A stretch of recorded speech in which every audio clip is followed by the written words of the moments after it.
Ladies and gentlemen, welcome into the 143. This is episode 216 coming at you live. Nick, how are we doing tonight?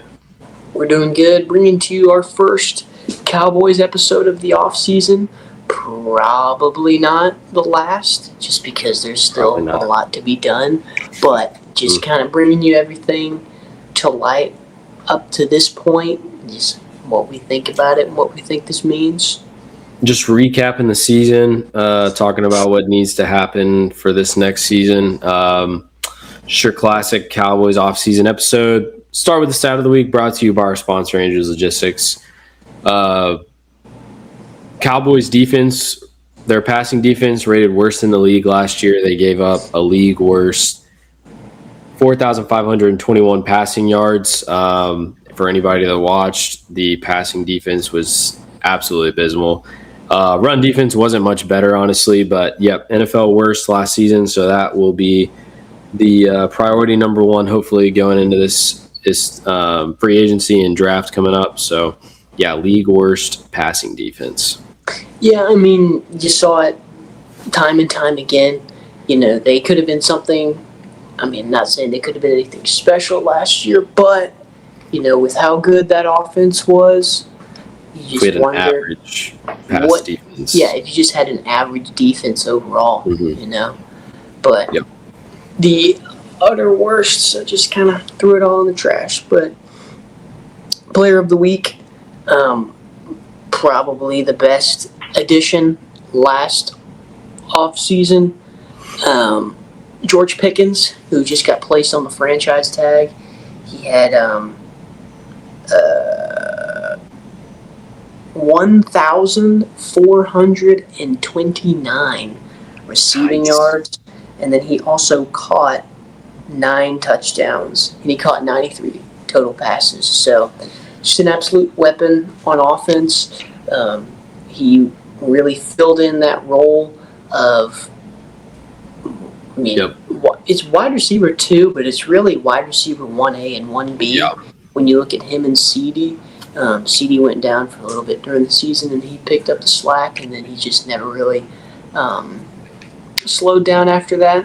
So, you know, it was good for us to keep him around because he was a huge piece to the offensive success. And so, that was kind of the name of the game, was keep the offense rolling. But, you know, for this upcoming season, what our main focus needs to be is shoring up the defense.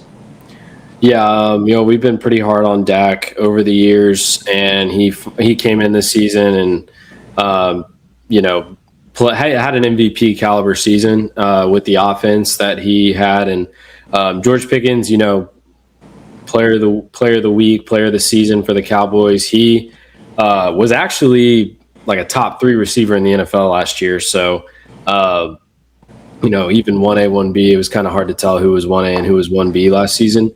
Between him and CD. So the offense is just in a great spot. Dak is feeling good. He's got all the confidence in the world now. I think that was something that Dak struggled with that we talked about early on. But now when we get into these games, I never felt like he was not confident in anything. And the throws that Dak made this season were incredible. He always put it exactly where he wanted it. But, you know, we re-signed Javonte Williams so far. That's what we've done this offseason. Love to see that. And that was a team-friendly deal as well. So the offense really is in a good spot. But, yeah, it's just the defense. Cowboys saw a new defensive coordinator, Christian Parker from the Philadelphia Eagles. He was this pass game coordinator and secondary coach over there. So he is a new addition, the new defensive coordinator. I think he's like the 4th one we've had in 4 years or something. But you know, I like this hire. He's not a former head coach. He's not an older guy. He's a younger guy who can adapt with the game. And it sounds like he's got a pretty good plan of what he's bringing in. So, Nick, I don't know how you feel about the new hire, but I like it. He comes from a strong defense. Obviously, he's not the main guy over there. So, I mean, I'm not saying he can immediately replicate, but, you know, Philly's had a good secondary for the past few years, and so to bring him in and put him in that main role, I do like that. And then, like you were saying, not a former head coach, so not being a big name. So if he ends up being good, then we should be able to hang on to him. Wouldn't anticipate him doing a season here and then going and looking for a head coaching job somewhere else in one season or something like that. Yeah, so that was one of the top things we needed to address was getting rid of Matt Eberflus and bringing in somebody else. And like we said, we didn't want to go the old head coach route, and they didn't. I think you could tell that Brian Schottenheimer was really involved in this coaching search, this coordinator search, and I like that he had a lot of say. You never want to be the typical Cowboys fan and be like, this feels different. But this offseason so far has felt a little bit different than previous off seasons just because of the defensive coordinator hire, re-signing Javonte Williams, not, contract battling all throughout the offseason and signing him the week before for, way too much money, So, and the Cowboys put the kind of franchise tag on Pickens that if another team – that he's able to talk to other teams, but if another team does sign him, we get 2 first-round picks out of it. So I think things are heading in the right direction that you want to see. But, yeah, I mean, there are about 11 spots that need to be filled on defense. Maybe 8, just taking out the defensive tackles that we have that are good. But as far as everyone else is concerned, I mean, their spots are vacant. Don't really care to see anybody else on the defensive side of the ball. Obviously released Logan Wilson last week, I think it was, or something like that. But it was nice to get Javonte and Pickens taken care of early on, so that way we're not fighting with them for the next the only 4 months. Or whatever it is. We're definitely going to be fighting with Pickens. Getting their stuff in order, but now we can kind of, focus, I would say, a little bit more on getting that defense taken care of. Obviously, every single pick we make in the draft should be a defensive player. I don't want to see a single offensive player taken in the draft. We don't need another offensive lineman in the first or second round. We know Jerry likes to do that. He likes to take your typical offensive lineman that nobody's ever heard of, who usually tends to pan out. Usually pretty good. We don't need it. Defensive. Yeah. We need, I've seen a bunch of mock drafts where we're taking different cornerbacks. That would be the first pick, cornerback or safety off the board. And I was going to say, this looks like a very secondary, friendly draft. Yeah, it's a defensive draft this year, which is very fortunate for us. A lot of good linebackers, a lot of good secondary, which is exactly what we need. And that's all we should be drafting at this point. I hope we draft, 8 secondary / linebackers and, decide who's good and who's not. But another situation that we need to keep an eye on is apparently Brandon Aubrey and his agent are trying to drive the price up on the Cowboys, reportedly asking for $10 million a year as a kicker. Now, we love Brandon Aubrey, but I'm not paying my kicker. They declined that, if I remember seeing that correctly. Yeah. But I'm not paying my kicker more than I'm paying my – Javonte Williams makes $8 million a year. My kicker's not making more than my running back one. Obviously would love to keep Brandon Aubrey. I mean, his talent speaks for itself. He is that good, but – I don't know. We have made him an offer. He can't be that expensive. We made him an offer to make him the highest paid kicker in the league. So at this point, it's just being greedy because you can't just reset. You're not getting double that, $10 million or whatever. So hopefully they can come to an agreement. They said this has been ongoing since the beginning of last season. So it sounds like Brandon Aubrey's agent is the problem here, probably more than anything. But we need to figure that one out, obviously, because I was going to say that is important.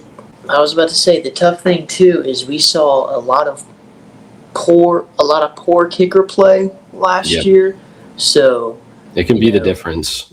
Obviously, we're not paying him $10 million or anywhere near that, but I think you just kind of want to be careful not to scare him off, just because. Yeah, he would get some. Any other team would. Yeah, he's gonna go somewhere else. He's better than every other kicker out there. So, but we can't take for granted having a franchise kicker. Obviously, you got to take care of the things in-house. You got to take care of George Pickens, try to get him a contract, Brandon Aubrey a contract. You got to restructure some deals. They've already started doing that with Dak and CeeDee. Got to keep doing that to be under the cap. But also, free agency, a lot of people expect the Cowboys to make a big splash. Obviously, we're not falling for that because we've heard that every offseason now for the last few offseasons. But that is what needs to happen for defense because you can't just fix it all in the draft. Like we said, there's about 8 positions on defense that need to be filled. And so we got to go out and we got to get guys. I think Christian Parker needs to have a big say in it because he'll be the guy calling the defense. So hopefully Jerry lets the coaches have some more saying who we're signing. I mean, I think he's already kind of let them have a say, like with Brian Schottenheimer picking Christian Parker. So I think we're trending in the right direction there, but we have to have a major overhaul this offseason. Get guys like Kenneth Murray off of our team and get guys like, I know they're looking at Nakobe Dean out of Philly, like that as that potentially, like I'd love that. Honestly, I hate Philly, but any of their guys are going to be. They would come and immediately be the best player on the defense. Yes, exactly. Their defense knows how to get it done. As much as I hate to admit it, yeah. But they had it running and gunning over there. Elite defense, which is the only reason they were good last season. So, would love to see that. But yeah, we just have this offseason, got to be defense, got to take care of our guys that we have right now. But yeah, because if we take care of the defense next season, we could be more so. We could definitely make the playoffs. Because the other thing, but you just got to be careful because this isn't going to be something that we fix in the draft. No, absolutely not. You could have 1 or 2 guys maybe that make immediate impact and kind of are that good. After the second round, it's kind of a toss-up. But then, you want to go after a couple people in free agency. Yep. DeMarvion Overshown, that's kind of a name that I always forget about because he's always hurt. I think the window is it closing on him? I mean, he's still if you're always going to be hurt, but if you're always going to be hurt, get out of here. As many times and for as long as he has been, it's ridiculous. I don't know. Obviously, like you said, Kenneth Murray was probably statistically the worst linebacker last year of all time by a long shot. I haven't looked at the numbers. Probably the worst linebacker I've ever seen. He may as well have been blind in both of his eyes, and you wouldn't have known the difference. But yeah, we just he always ran the wrong direction. He had zero vision. Just gotta fix that defense. Yeah, let's fix the defense. But anyways, here's like to end our shows in under review. Brought to you a quote from the Lou Holtz, and he said, "No one ever drowned in sweat." Ain't that the truth? So thank you for listening this week, and we'll see you next week with another episode of Under Review.